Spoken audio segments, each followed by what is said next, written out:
لا حول ولا قوة إلا بالله العلي العظيم. بسم الله الرحمن الرحيم. الحمد لله رب العالمين بارئ الخلائق أجمعين،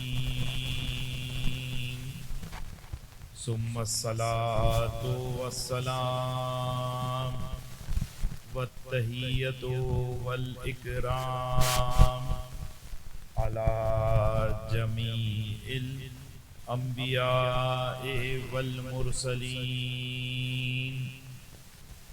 سيما خاتمهم وأفضلهم أبي القاسم محمد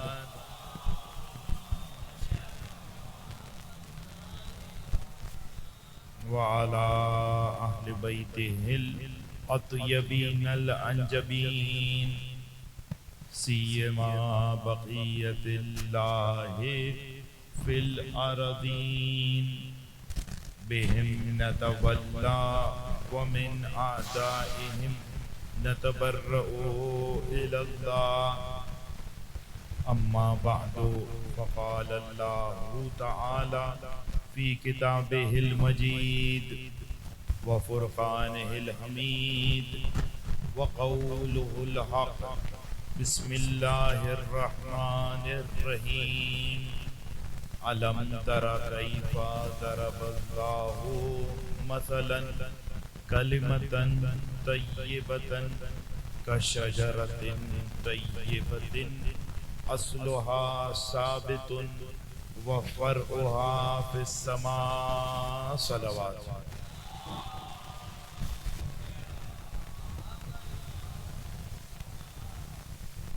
عزیزان محترم، سورہ مبارکہ ابراہیم میں ارشاد رب العزت ہو رہا ہے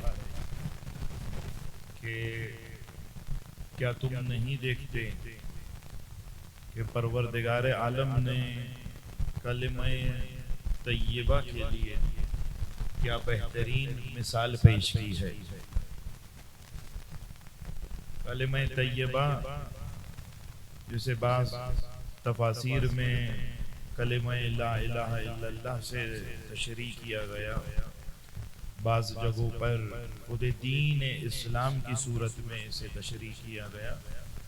تو یہ مختلف مصادیق جو کلمہ طیبہ کے پائے جاتے ہیں، پروردگار کہہ رہا ہے کہ کلمہ طیبہ کسی بھی مصداق کی صورت میں کیوں نہ ہو، اس کی مثال اس شجر طیبہ کی مانند ہے کہ جس کی جڑیں زمین میں مضبوط اور جس کی شاخیں سدرۃ المنتہا تک رسائی رکھتی ہیں.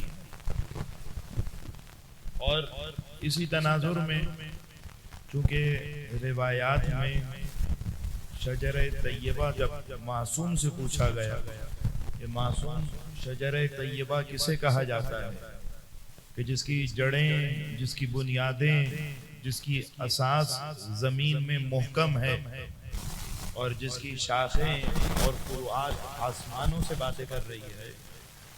مختلف بنی امیہ اور بنی عباس کے زمانے آئے، اس شجر طیبہ نے کٹھن وقت گزارا، سختیاں سہیں، مشکلات سہیں، شہادتیں سہیں، اسارتیں سہیں، لیکن چونکہ اس شجرے کا تعلق پروردگار عالم سے تھا تو اس کی جڑیں آج تک زمین میں ویسی ہی گڑی ہوئی ہے جس طریقے سے پروردگار عالم مضبوط ہے، وہ درخت آج تک مضبوط ہے.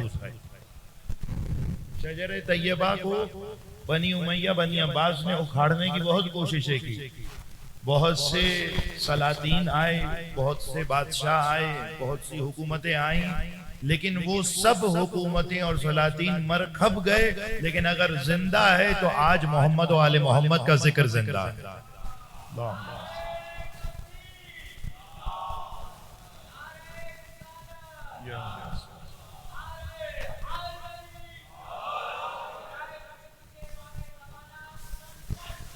اللہ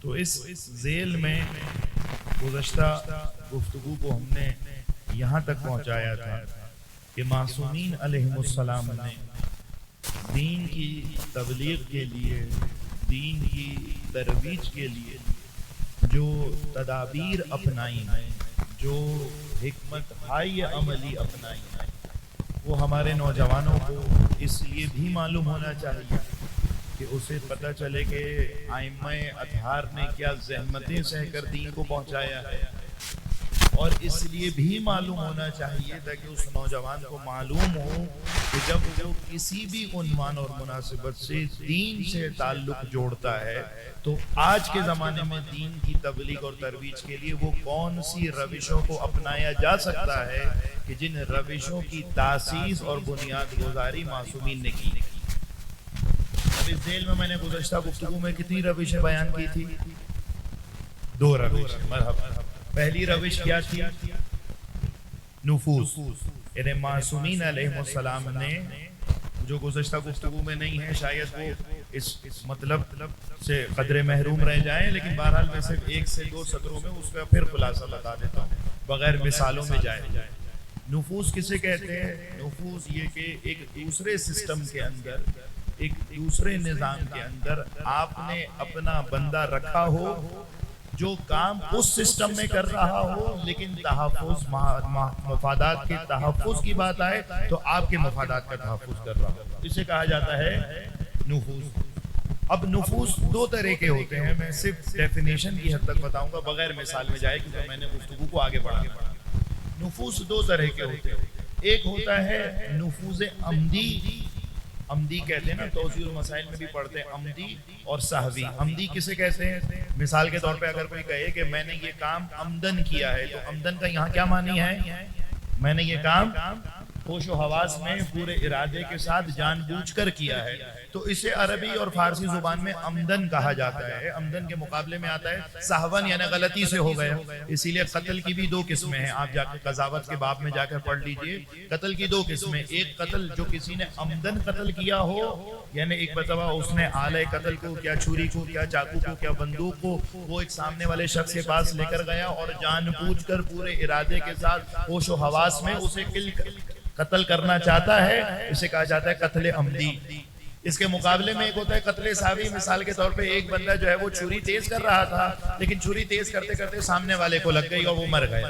اب یہ قتل ہوا ہے لیکن اس کا ارادہ نہیں تھا، اسے قتل سہوی کہا جائے گا۔ تو عمدی کسے کہا جاتا ہے؟ کوئی اسی کام کو جان بوجھ کر کرنا۔ تو نفوذ عمدی کا کیا مطلب ہو گیا؟ یعنی امام یا معصوم یا کوئی بھی شخص دوسرے سسٹم میں، دوسرے نظام کے اندر، دوسرے ادارے کے اندر، دوسری کی تنصیبات کے اندر اپنا جان بوجھ کر ارادے کے ساتھ اپنا بندہ وہاں پر فٹ کرتا ہے اور نصب کرتا ہے، اسے کیا کہا جاتا ہے؟ نفوذ عمدی۔ اب میں نے کل جو مثال آپ کے سامنے پیش کی تھی، کس کی مثال پیش کی تھی؟ بار بار پوچھتا رہوں گا تاکہ مجھے لگے میرا مطلب منتقل ہو رہا ہے یا نہیں ہو رہا۔ کیا اس کی مثال پیش کی تھی؟ جناب علی بن یقطین علیہ الرحمہ کی۔ تو جناب علی بن یقطین جو 7ویں امام کے صحابی ہیں، یہ نفوذ عمدی تھے امام کے، یعنی امام نے عمدی طور پہ پورے ہوش و حواس میں اختیار کے ساتھ، امام کو بھی پتا تھا، انہیں بھی پتا تھا، امام کو پتا تھا کون میرے لیے کام کر رہا ہے، انہیں پتا تھا میں کس کے لیے کام کر رہا ہوں، یہ سب نفوذ عمدی کے ذیل میں آتا ہے۔ اس نفوذ عمدی کے مقابلے میں ایک اور نفوذ آتا ہے، اسے کہا جاتا ہے نفوذ معنوی۔ میں صرف ڈیفینیشن بتاؤں گا بغیر کسی مثال میں جائے، کیونکہ نفوذ عمدی سے بہت زیادہ آپ کو تاریخ میں نفوذ معنوی کی مثال آئے گی۔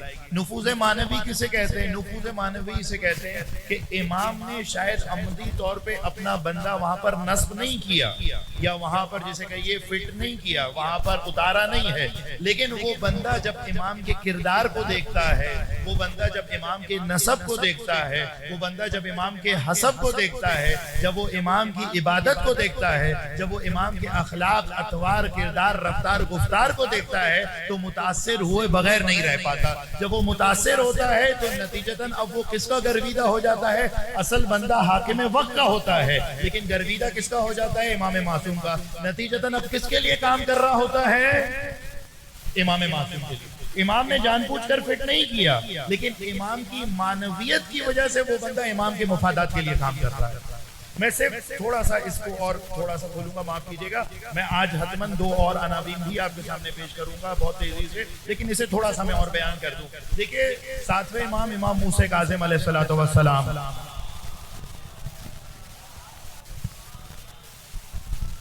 آپ لوگوں کی دھیرے دھیرے جو صلوات ہے اس سے پتہ چل رہا ہے کہ موضوع کتنا بور اور خشک ہے۔ بہرحال صلوات و محمد و آل محمد پر ہے، مل کے صلوات پڑھ دیں۔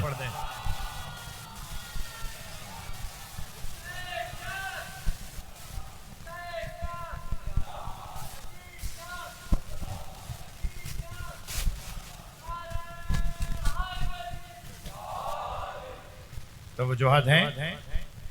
7ویں امام کتنے سال اسیر رہے؟ تقریباً 14 برس۔ مرثیوں میں بھی پڑھتے ہیں، سنتے ہیں، نوح میں پڑھتے سنتے ہیں، مصائب میں بھی کہا جاتا ہے 14 برس سرکار جو ہے وہ زندان میں رہے۔ اچھا، سرکار جو 14 برس زندان میں رہے اس کی بہت سی وجوہات ہیں، اس میں سے ایک جملہ وجوہات میں سے ایک وجہ یہ ہے کہ اس زمانے میں زندان جس طریقے سے آج جو قید خانہ ہوتا ہے، ایک سینٹرل جیل ہوتا ہے، اس میں جیل ہوتی ہے، سلاخیں ہوتی ہیں، ایسا تصور نہیں تھا، بلکہ اس زمانے میں کچھ افراد ہوا کرتے تھے جسے کہ یہ سرکردہ افراد یا مالدار افراد، ان کے گھروں کے اندر جو ہے وہ تہہ خانے ہوا کرتے تھے۔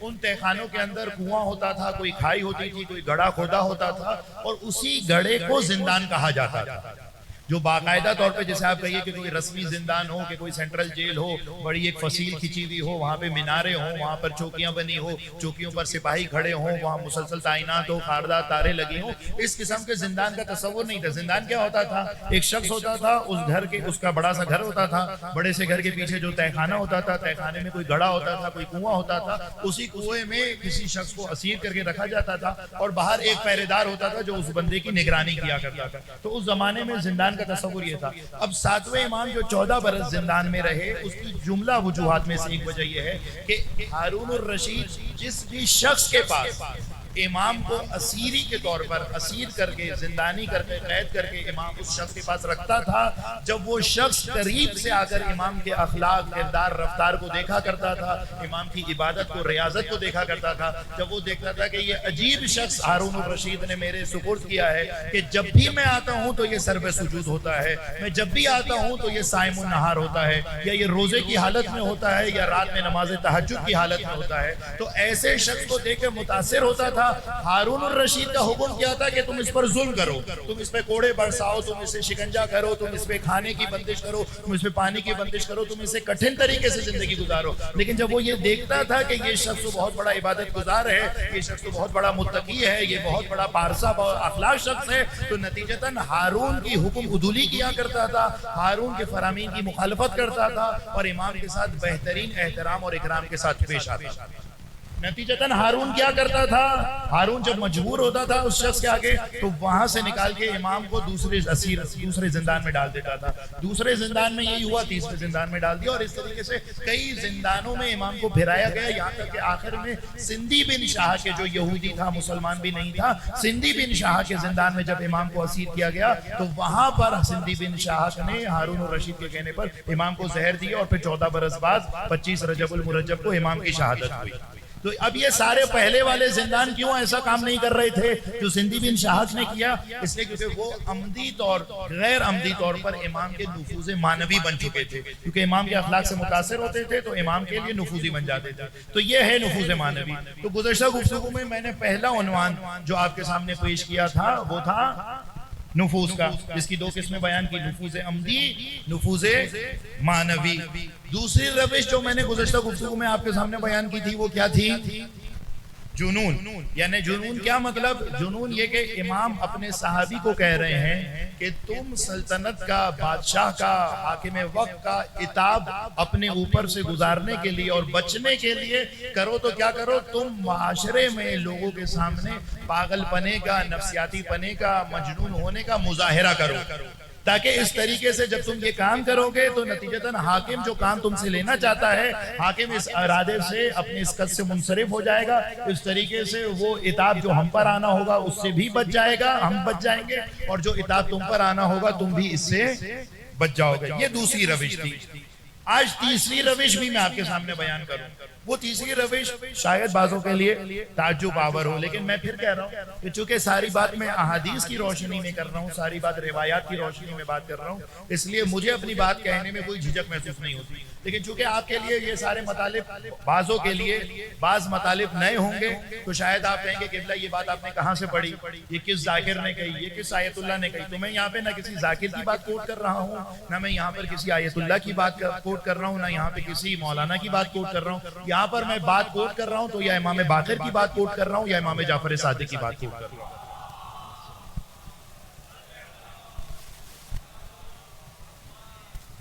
توجہات ہیں؟ اب اصول کافی آپ کی احادیث کی 4 کتابوں میں سب سے پہلا نام حدیث کے اعتبار اور سند کے لحاظ سے کس کا آتا ہے؟ اصول کافی۔ اصول کافی میں ایک باب ہے پہلی جلد میں، باب اختلاف حدیث، یعنی احادیث کے اندر اختلاف کیوں ہوتا ہے۔ آپ دیکھیے کہ احادیث جب معصومین علیہ السلام کی احادیث آپ اکٹھا کریں گے، جب جمع کریں گے تو اس کے اندر آپ کو ظاہری طور پہ کنٹرڈکشن نظر آئے گا۔ ایک امام کہہ رہا ہے کہ خرگوش کھانا چاہیے، بطور مثال کہہ رہا ہوں، ایک امام کہہ رہا ہے خرگوش کھانا چاہیے، ایک امام کہہ رہا ہے خرگوش نہیں کھانا چاہیے، ایک امام کہہ رہا ہے ہدیے میں، تحفے کے اندر خمس ہوتا ہے، ایک امام کہہ رہا ہے تحفے کے اندر خمس نہیں ہوتا۔ مثلا ایک امام کہہ رہا ہے کہ تم نے پانی جب وضو کرنا ہے تو نیچے سے اوپر کی طرف پانی دھونا ہے، ایک امام کہہ رہا ہے کہ اوپر سے نیچے کی طرف دھونا ہے۔ تو یہ کانٹرڈکشن کیوں ہو رہا ہے؟ اس میں کانٹرڈکشن کی بہت ساری وجوہات ہیں، میں ساری وجوہات کو بیان نہیں کر رہا، لیکن جو اس وقت میرے موضوع سے مرتبط ہے وہ میں اسے بیان کر رہا ہوں کہ وجود مبارک امام محمد باقر علیہ السلام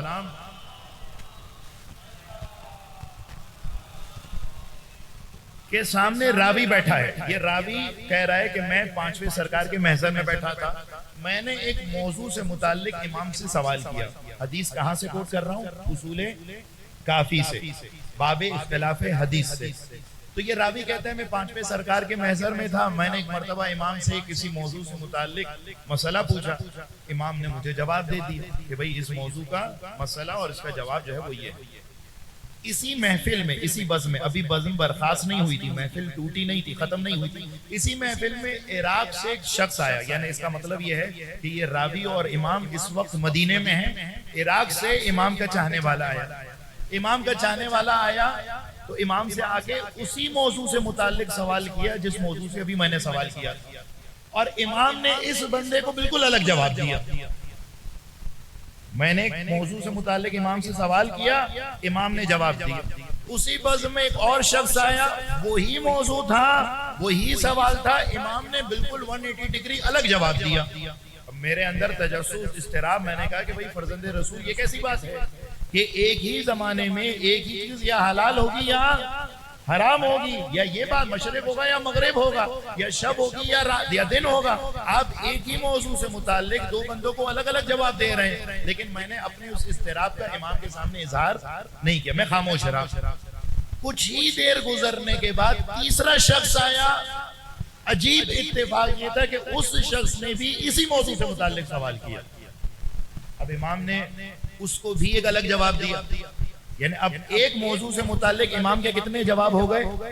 3 جواب۔ مجھے الگ جواب دیا، میرے بعد جو شخص آیا اسے الگ جواب دیا، جو پھر شخص آیا اس کو ہم 2 سے الگ جواب دیا۔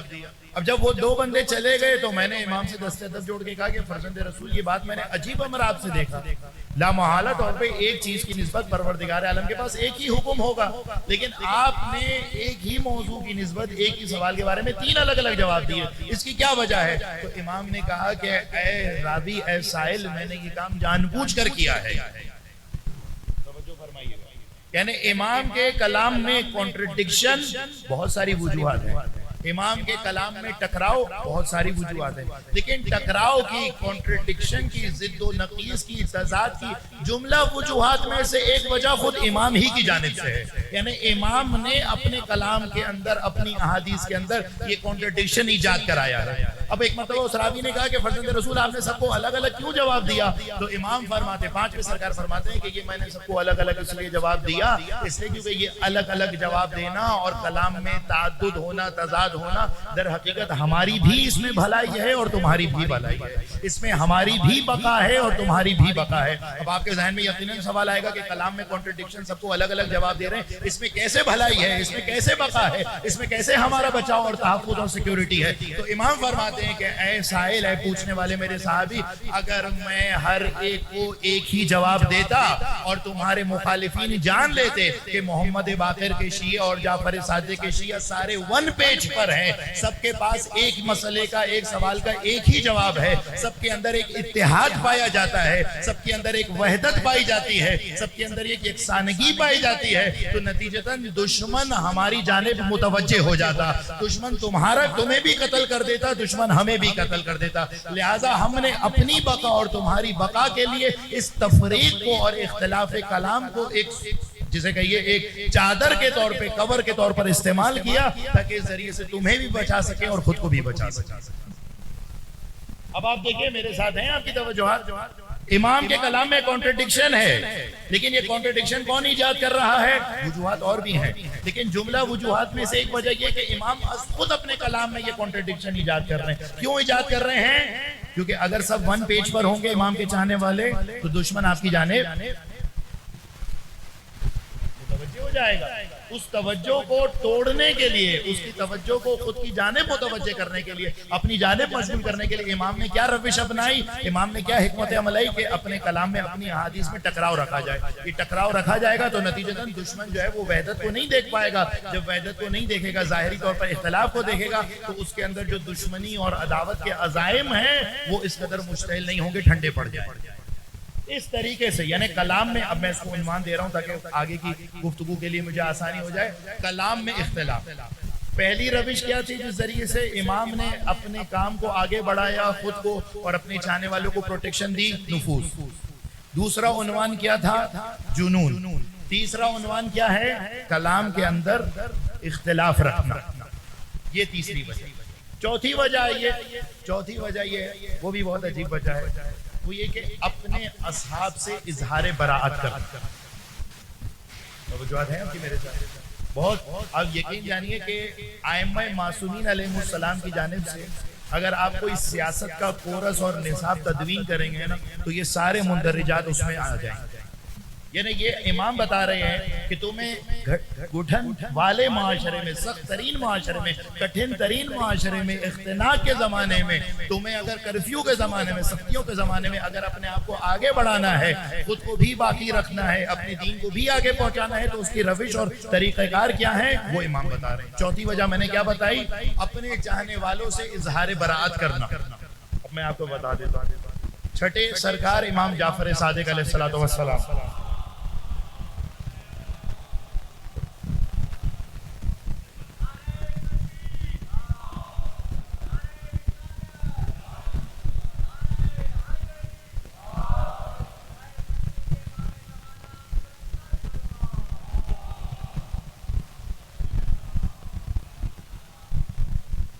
چھٹے سرکار کے ایک صحابی ہیں جن کا نام ہے جناب زرارہ بن عین۔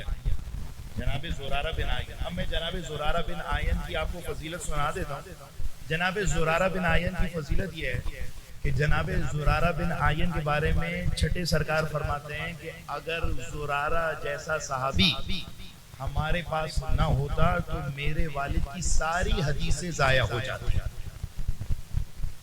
آپ نے جناب ابو ذر کے فضائل تو سنے ہیں، جناب سلمان کے فضائل تو بہرحال ممبروں سے بیان کیے جاتے ہیں، جناب مالک اشتر کے تو پھر کچھ نہ کچھ فضائل بیان کیے جاتے ہیں، جناب مقداد کے بیان کیے جاتے ہیں، لیکن بعد والے ائمہ کے جو اصحاب جنہوں نے سخت ترین زمانے میں دین کا بیڑا اٹھایا اور امام کی شاگردی اپنا کر دین کی تبلیغ کی ہے اور دین کو آج ہم تک پہنچایا ہے، ان کے فضائل واقعاً کم بیان کیے جاتے ہیں، بلکہ مومنین کو ان کے نام تک نہیں پتا ہوتے۔ پانچویں اور چھٹے سرکار کے صحابی ہیں جناب زرارہ بن عین۔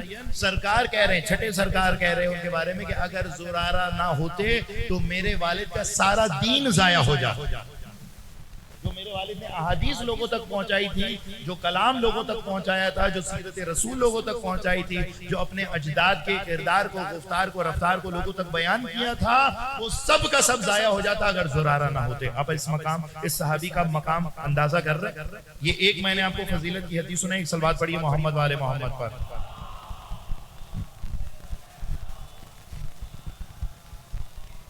معاف کیجئے گا، میں موبائل سے یا پڑھنے کا عادی نہیں ہوں، لیکن صرف روایت کی سنگینی کی وجہ سے میں اس مطلب کو عبارت، عربی عبارت کے ساتھ پڑھا. کیا میں نے حدیث پڑھی زرارہ کی فضیلت میں؟ کیا پڑھی کہ اگر زرارہ نہ ہوتے تو میرے والد کا دین، میرے والد کی احادیث، ساری کی ساری تبلیغات سب کی سب ضائع ہو جاتی، سب کی سب دھری کی دھری رہ جاتی. یہ آپ نے تعریف سنی، اب میں آپ کو مذمت بھی سنا دیتا ہوں. امام کہہ رہے ہیں، کیا کہہ رہے ہیں کہ یہ راوی کہہ رہا ہے کہ میں جو ہے وہ چھٹے سرکار کے محضر میں، چھٹے سرکار کی بارگاہ میں آیا تو میں نے کہا کہ آپ کا زرارہ کے بارے میں کیا خیال ہے؟ زرارہ کے بارے میں آپ تھوڑا اظہار نظر فرما دیجئے، آپ زرارہ کے بارے میں کیا ویو رکھتے ہیں؟ تو امام کہتے ہیں کہ میں نے اسے کئی دنوں سے نہیں دیکھا ہے. اگر وہ، اب یہ امام کہہ رہے ہیں، اگر زرارہ بیمار ہو جائے اس راوی سے، اے راوی اگر زرارہ بیمار ہو جائے تو اس کی عیادت کے لیے مت جانا. اگر زرارہ مر جائے تو زرارہ کے جنازے میں شرکت نہ کرنا. وہی زرارہ جس کے بارے میں ابھی امام کیا کہہ رہے تھے کہ اگر زرارہ نہ ہوتے تو میرے والد کا دین ضائع ہو جاتا، میرے والد کی احادیث ضائع ہو جاتی. وہی امام زرارہ کے بارے میں کیا کہہ رہے ہیں راوی سے کہ اے شخص اگر زرارہ بیمار ہو جائے تو عیادت کے لیے نہ جانا، اگر مر جائے تو جنازے میں نہ جانا. کہا کیوں، آپ کیوں اتنا شدت کے ساتھ کہہ رہے ہیں؟ اب یہ تعبیر بہت عجیب ہے. کہا آپ اتنی شدت کے ساتھ زرارہ کے ساتھ کیوں پیش آ رہے ہیں؟ تو ایک مرتبہ امام کہتے ہیں کہ نام زرارہ، زرارہ شر من الیہود والنصارى، خدا کی قسم زرارہ کا شر اور اس کی بدبختی اور اس کی خباثت یہودیوں کی خباثت سے زیادہ ہے. یہ کون کہہ رہا ہے؟ میں آپ کے سامنے عربی پڑھ رہا ہوں تاکہ بعد میں آپ یہ نہ کہیں کہ مولانا اپنی جیب سے پڑھ کے چلے گئے. کون کہہ رہا ہے؟ چھٹا سرکار. کس کے بارے میں؟ زرارہ کے بارے میں. اب تھوڑا سا اور سن لیجئے، ایک سلوات پڑھیے محمد والے محمد پر.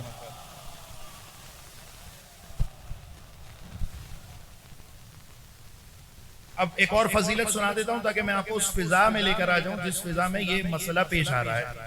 چھٹے پانچویں سرکار کے پاس ایک شخص آیا زرارہ کے بارے میں پوچھنے کے لیے.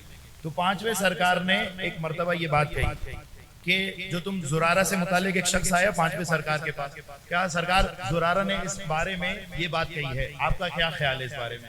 زرارہ کی فضیلت اور منزلت کا اندازہ کیجئے. امام کہتے ہیں کہ وہ مطلب جو زرارہ نے ہمارے اجداد سے نقل کیا ہے، وہ مطلب جو زرارہ نے ہمارے اجداد سے نقل کیا ہے، چھٹے سرکار کہتے ہیں کہ وہ مطلب جو زرارہ نے ہمارے اجداد سے نقل کیا ہے، میں جعفر صادق اتنی سخت نہیں رکھتا ہوں کہ زرارہ کے اس مطلب کی نفی کر سکو.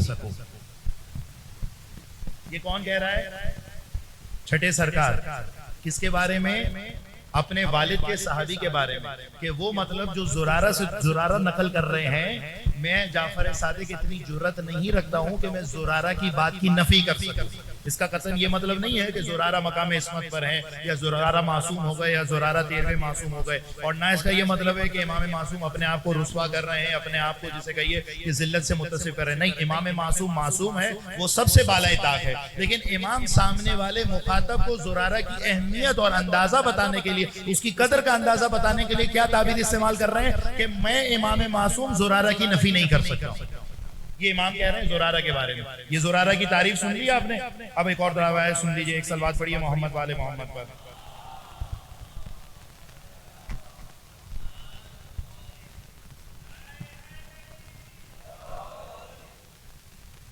ایک مرتبہ امام نے بلا توقف، بلا کسی ابتدا کے، بلا کسی موتن کے، بلا کسی فضا کے، امام کے اصحاب امام کے ساتھ بیٹھے تھے.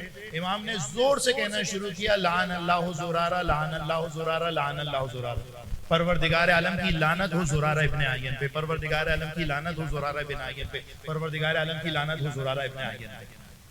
تعریف کون کر رہا ہے؟ چھٹے سرکار.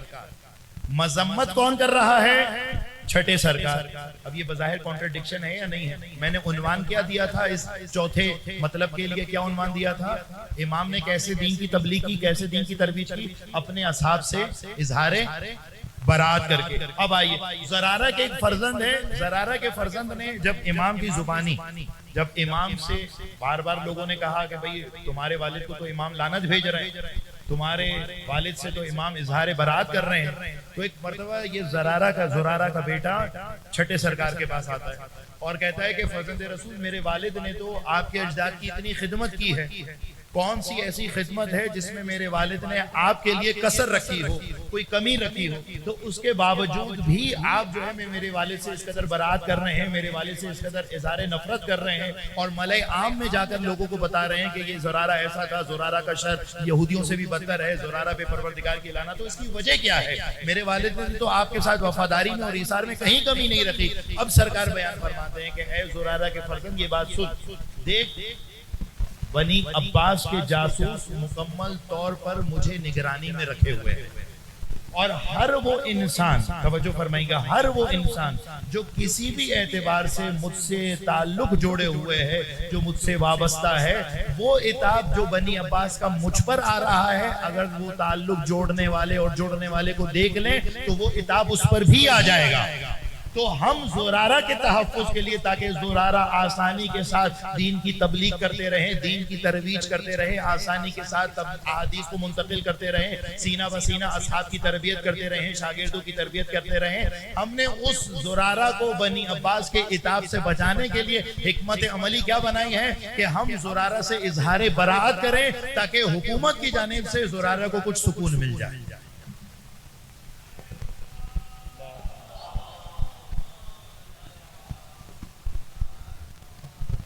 توجہ فرما رہے ہیں؟ موضوع بہت خوش تو نہیں ہو گیا؟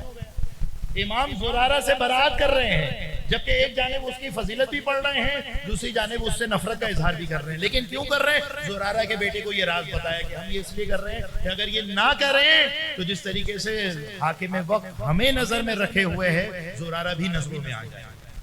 زرارہ کے بچاؤ کے لیے، زرارہ کی سیکیورٹی کے لیے ہم نے کیا حکمت عملی بنائی ہے کہ ہم زرارہ سے برات کریں، کیونکہ ہم جس کو خود امام اس حدیث میں بیان فرماتے ہیں اس کے بیٹے سے، زرارہ کے بیٹے سے، کہ حاکم کا دستور اتنا عجیب ہے کہ ہم جس کی بھی تعریف کرتے ہیں وہ عتاب میں آ جاتا ہے، اور ہم جس سے برات کرتے ہیں وہ سکھی اور سکون میں آ جاتا ہے. تو ہم نے کیا روش اپنائی؟ زرارہ سے اظہار برات کریں تاکہ زرارہ کو سکون اور آسانی اور راحت مل جائے. اس طریقے سے امام نے ان روشوں کو اپنا کر دین ہم تک پہنچایا. یہ آج جو آپ آسانی سے ممبروں سے، مائک سے اشہد ان علی ولی اللہ کہتے ہیں، آپ یقین جانیے یہ کوئی آسان کام نہیں تھا. کون سی قوت، کون سی طاقت، کیا زر، کیا زیور، کیا زن، کیا زور، کون سی طاقت تھی جس نے اس اشہد ان علی ولی اللہ کو بجھانے کی کوشش نہ کی؟ اب یہ معمولی کام سمجھتے ہیں؟ کیا زحمتیں اٹھائی ہے امام نے. اب میں یقین کریے آگے کے اماموں کے مسائب پڑھوں گا تو شاید مسائب یہیں پہ ختم ہو جائیں گے، لیکن بہرحال چونکہ میں نے کربلا والوں کے مسائب پڑھنے ہیں، اس لیے واقعاً اماموں نے، انسان بہرحال امام تو امام ہے، لیکن انسان جب اس رخ سے تاریخ امامت کا جائزہ لیتا ہے اور اس رخ سے تاریخ امامت کو دیکھتا ہے تو انسان دنگ رہ جاتا ہے. کیسے یہ بات ممکن تھی؟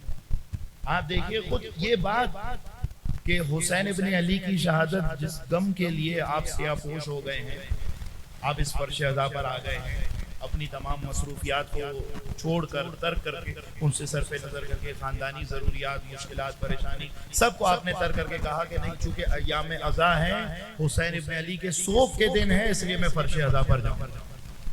یہ کیسے آپ آئی یہاں؟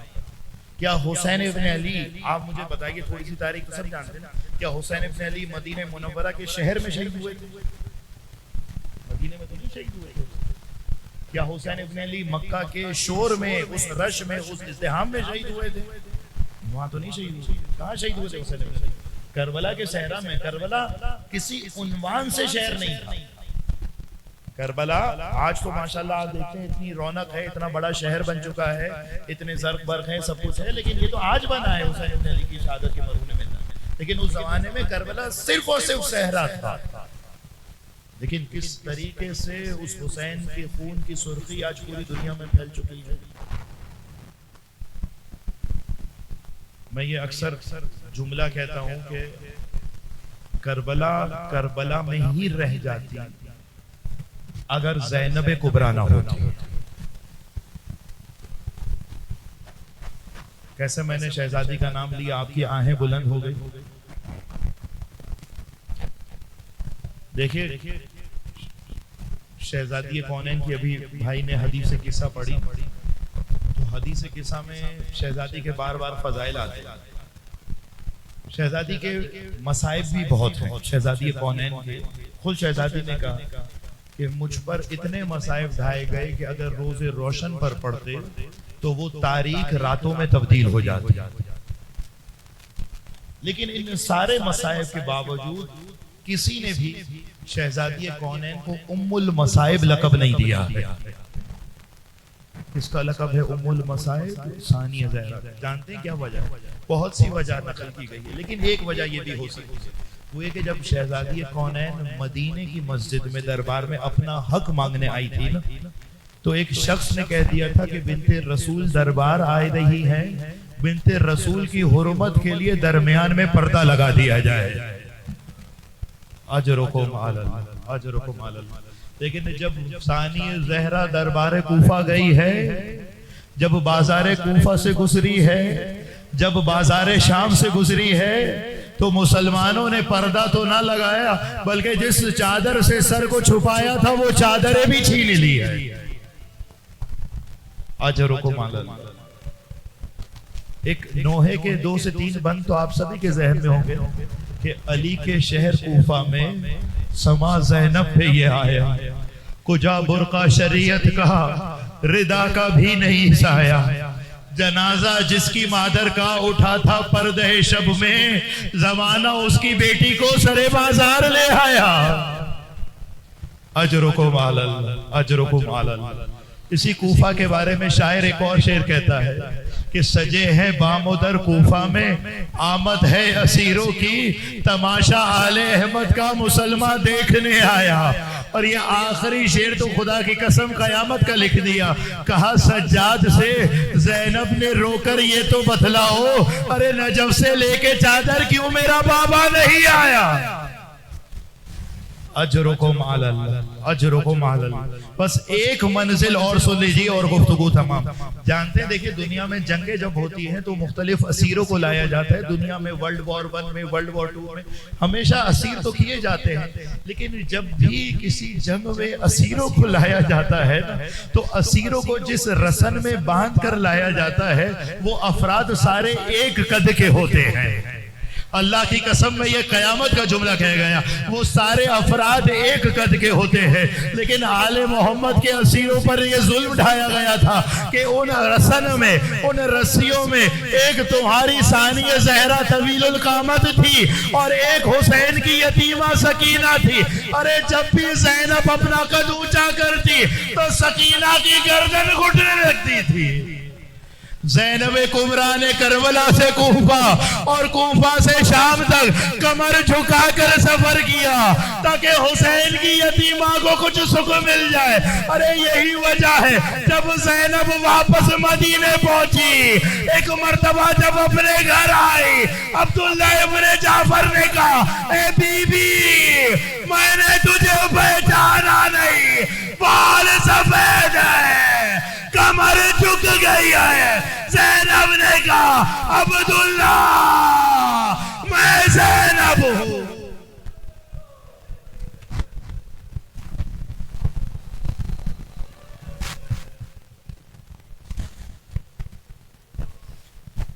لعنت اللہ علی القوم الظالمین فسیعلم الذین ظلموا ای منقلب ینقلبون. پروردگار ہمارے آنسوؤں کو رومال حضرت زہرا میں جگہ نصیب فرما. پروردگار ہماری عبادات و طاعت کو اپنی بارگاہ میں قبول و منظور فرما. ہمارے گناہان کبیرہ و صغیرہ کی بخشش فرما. پروردگار جو مومنین پریشان حال ہیں ان کی پریشانیوں کو برطرف فرما. پروردگار جو مومنین حج و عمرہ و زیارات کے متمنیوں کی تمنا کو مستجاب فرما، جو بے اولاد ہیں انہیں اولاد صالحہ عنایت فرما، جو صاحب العلاج لا علاج بیماریوں میں مبتلا ہیں پروردگار تجھے واسطہ دیتے ہیں اسرائے کربلا کی مظلومیت کا ان تمام بیماروں کو صحت کاملہ و عاجلہ عنایت فرما، آخری حجت کی ظہور میں تعجیل فرما، ہمیں ان کے آوان انصار مددگاروں میں شمار فرما، ماتم حسین